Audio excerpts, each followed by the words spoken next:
हरेक दिन हामी आफ्नो शरीरको ख्याल राख्छौँ, तर के हामी आफ्नो मनको पनि त्यत्तिकै ख्याल राख्छौँ त? विश्वभर करोडौँ मानिस तनाव, चिन्ता, डिप्रेसन र अन्य मानसिक स्वास्थ्य समस्यासँग सङ्घर्ष गरिरहेका हुन्छन्। मानसिक स्वास्थ्य कमजोर हुनु भनेको कमजोरी होइन, यो कुनै पनि व्यक्तिलाई हुन सक्ने स्वास्थ्य अवस्था हो।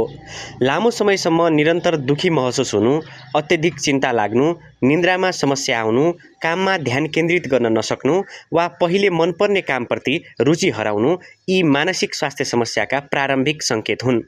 मानसिक स्वास्थ्य जोगाउन दैनिक केही सरल अभ्यास प्रभावकारी हुन सक्छन्। पर्याप्त निन्द्रा, नियमित व्यायाम, सन्तुलित आहार, परिवार वा साथीभाइसँग खुला संवाद र सामाजिक सञ्जालको अत्यधिक प्रयोगबाट बस्ने गरेमा मानसिक स्वास्थ्य जोगाउन सकिन्छ। यदि समस्या लामो समयसम्म रहन्छ वा दैनिक जीवनमा असर पार्न थाल्छ भने मनोवैज्ञानिक वा मनोचिकित्सकसँग परामर्श लिनु आवश्यक हुन्छ। समयमै उपचार र सहयोग पाए अधिकांश व्यक्तिहरू सामान्य जीवनमा फर्किन सक्छन्।